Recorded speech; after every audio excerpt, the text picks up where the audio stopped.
بسم اللہ الرحمن الرحیم۔ کل آپ حضرات کے سامنے جمع کی دو قسمیں آئی تھی، یعنی جمع تکسیر اور جمع تصحیح۔ جمع تکسیر کا بیان تو ہو چکا، آج کے سبق میں جمع تصحیح کا بیان ہے۔ تو سمجھیے کہ جمع تصحیح کا دوسرا نام ہے جمع سالم۔ جمع سالم کسے کہتے ہیں؟ جمع سالم وہ جمع ہے جس میں واحد کا وزن باقی رہے، جیسے مسلمن سے مسلمون، یہ جمع سالم ہے اس لیے کہ مسلمون میں واحد کا وزن مسلمن یہ باقی ہے۔ اسی طریقے سے لاعبن سے لاعبون، تو یہ لاعبون جمع سالم ہے اس وجہ سے کہ اس میں لاعبن کا وزن صحیح سلامت ہے۔ تو فرماتے ہیں وہ جمع تصحیح آنست کے بنائے واحد درو سلامت ماند، اور جمع تصحیح وہ جمع ہے جس میں واحد کا وزن سلامت رہے۔ وہ عام بردو قسم است، یہاں سے پھر جمع سالم کی دو قسمیں بیان فرما رہے ہیں، جمع مذکر سالم اور جمع مؤنث سالم۔ جمع مذکر سالم وہ جمع ہے جس کے واحد کے آخر میں واو ما قبل مضموم یا یا ما قبل مکسور اور نون مفتوح بڑھا دیا گیا ہو، جیسے مسلمن، اس کی ہمیں جمع مذکر سالم بنانی ہے تو یا تو واو ما قبل مضموم اور نون مفتوح بڑھائیں گے جیسے مسلمون، یا یا ما قبل مکسور اور نون مفتوح بڑھائیں گے جیسے مسلمین۔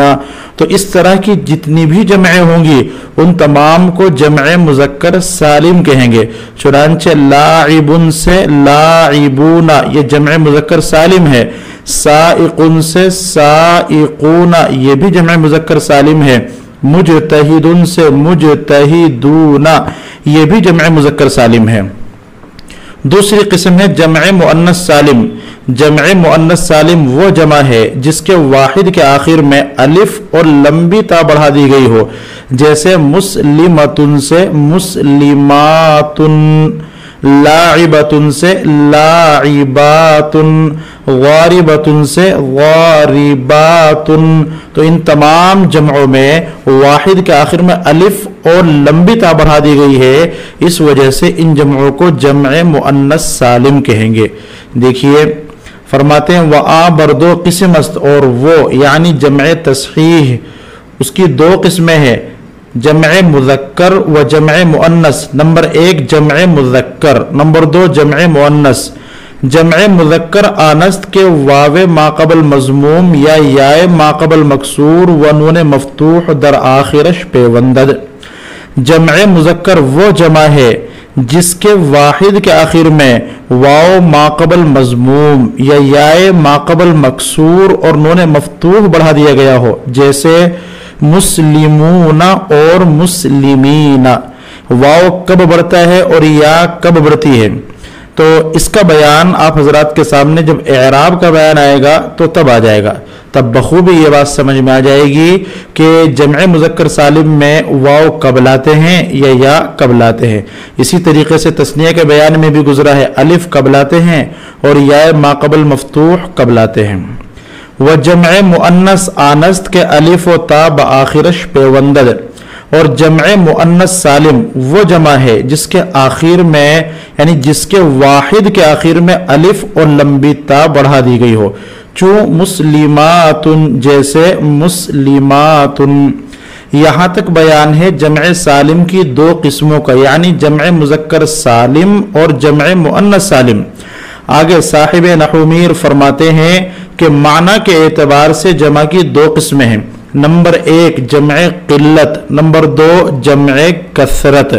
فرماتے ہیں وہ بدا کے جمع با اعتبار معنی بردو نوست، جان لیجئے کہ جمع کی معنی کے اعتبار سے دو قسمیں ہیں، جمع قلت و جمع کثرت۔ نمبر ایک جمع قلت، نمبر دو جمع کثرت۔ ان کو سمجھیے، جمع قلت کسے کہتے ہیں؟ تو جمع قلت وہ جمع ہے جو 10 سے کم پر بولی جائے، یعنی 3 سے اوپر اور 10 سے کم پر جو بولی جا رہی ہے وہ جمع قلت کہلائے گی۔ چنانچہ اگر کسی جمع سے 4 افراد مراد ہیں، 5 افراد مراد ہے کسی خارجی قرینے سے، تو وہ جمع قلت کہلائے گی۔ اور جمع کثرت وہ جمع ہے جو 10 پر یا 10 سے زیادہ پر بولی جائے تو اس کو جمع کثرت کہیں گے۔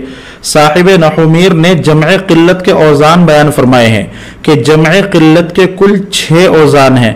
نمبر 1 افعل، نمبر 2 افعال، نمبر 3 افعلۃ، نمبر 4 فعلۃ، نمبر 5 جمع مذکر سالم بغیر الف و لام کے، نمبر 6 جمع مؤنث سالم بغیر الف و لام کے۔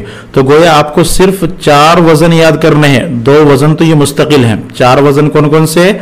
افعل، افعال، افعلۃ، فعلۃ۔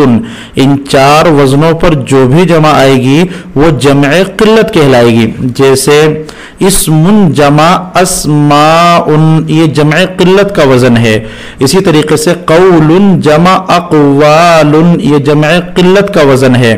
اسی طرح کلب جمع اکلب، یہ بھی جمع قلت کا وزن ہے۔ یہ 4 وزن آپ اچھی طرح یاد کر لیجئے۔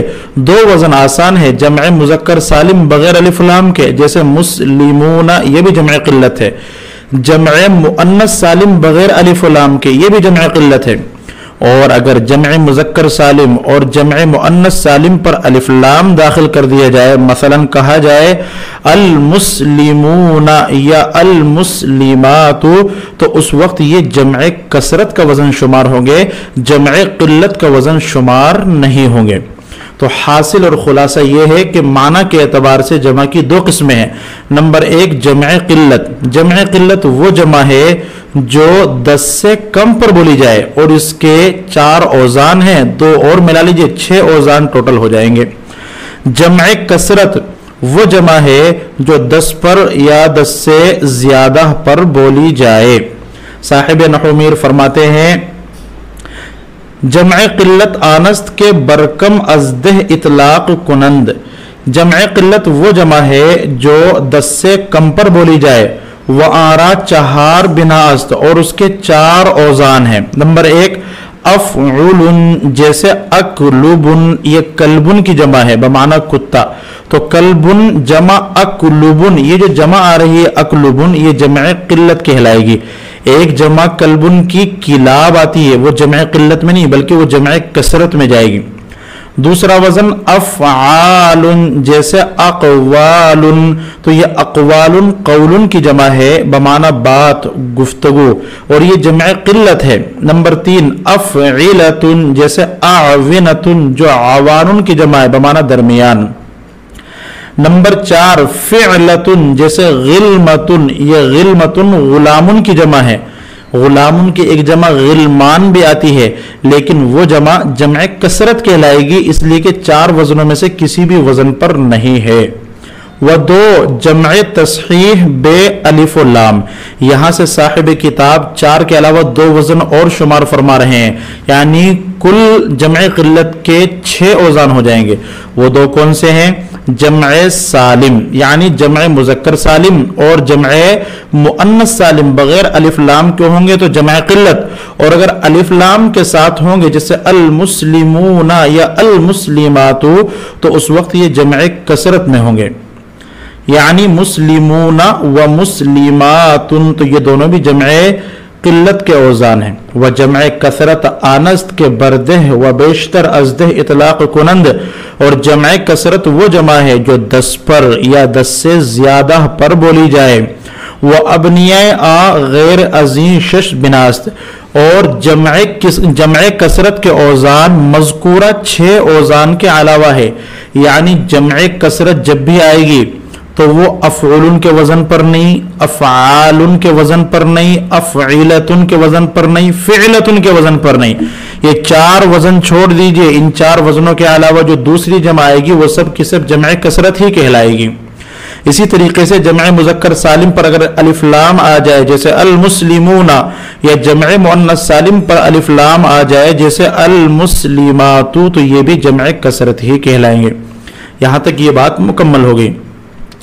آگے ایک لفظ بہت استعمال ہوتا ہے اسم جمع، جو صاحب نحومیر نے بیان نہیں فرمایا، لیکن اس کی تعریف بھی فائدے سے خالی نہیں رہے گی۔ تو سمجھیے اسم جمع وہ اسم ہے جو دو سے زیادہ پر دلالت کرے اور اس کے لفظ اور معنی کے اعتبار سے کوئی مفرد نہ ہو، یعنی وہ معنی کے اعتبار سے تو جمع ہے، جس طریقے سے جمع کی دو سے زیادہ افراد پر دلالت ہوتی ہے، اس لفظ کی بھی دو سے زیادہ افراد پر دلالت ہو رہی ہے، لیکن اس میں اور جمع میں فرق یہ ہے کہ جمع کا واحد اور مفرد ہوتا ہے، لیکن اس کا کوئی واحد اور کوئی مفرد نہیں ہے۔ اس کی مثال جیسے قوم پوری جماعت پر بولا جاتا ہے جو دو سے زیادہ ہی ہوتی ہے، تو قوم یہ دو سے زیادہ افراد پر دلالت کر رہا ہے، تو اس معنی کے اعتبار سے اس میں جمعیت کے معنی ہے، لیکن جمع کے لیے واحد اور مفرد کا ہونا ضروری ہے۔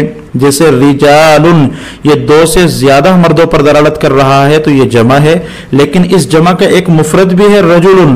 اقلام یہ دو قلموں سے زیادہ پر دلالت کر رہا ہے تو یہ جمع ہے، لیکن اس جمع کا ایک مفرد بھی ہے قلم۔ تو اسی طریقے سے قوم یہ دو سے زیادہ افراد پر دلالت کر رہا ہے، اس اعتبار سے تو اس میں جمعیت کے معنی ہے، لیکن اس کا کوئی مفرد نہیں ہے، تو مفرد نہ ہونے کی وجہ سے اس کو جمع تو نہیں کہہ سکتے، جمع تو اسی کو کہیں گے جس کا مفرد ہو اور مفرد میں تغیر کر کے اس کو جمع بنایا گیا ہو، لہذا اس جیسے الفاظ کو اس میں جمع کہیں گے۔ تو فرماتے ہیں اسم جمع وہ اسم ہے جو دو سے زیادہ پر دلالت کرے اور اس کے لفظ اور معنی کے اعتبار سے کوئی مفرد نہ ہو، جیسے قوم، ناسن، رہتن۔ ناسن کے معنی لوگ، یہ بھی دو سے زیادہ افراد پر دلالت کرتا ہے، لیکن اس کے لفظ کے اعتبار سے اور معنی کے اعتبار سے کوئی مفرد موجود نہیں ہے۔ اسی طریقے سے رہتن جب یہ قبیلے کے معنی میں ہو تو یہ بھی اگر اس کو قبیلے کے معنی میں لیں تو اس میں جمع ہوگا، کیونکہ دو سے زیادہ افراد پر دلالت کر رہا ہے اور اس کا کوئی مفرد بھی نہیں ہے۔ یہاں پر ایک بات قابل غور ہے، جمع قلت اور جمع کثرت کی جو آپ حضرات نے تعریف یہ نوٹ کی ہے، لکھی ہے، یاد کی ہے کہ جمع قلت وہ جمع ہے جو 10 سے کم پر بولی جائے اور جمع کثرت وہ جمع ہے جو 10 پر یا 10 سے زیادہ پر بولی جائے۔ یہ تعریفات لکھی ہیں اور استعمال بھی ہوتی ہیں، لیکن اکثر و بیشتر جمع قلت جمع کثرت کی جگہ اور جمع کثرت جمع قلت کی جگہ استعمال کی جاتی ہے۔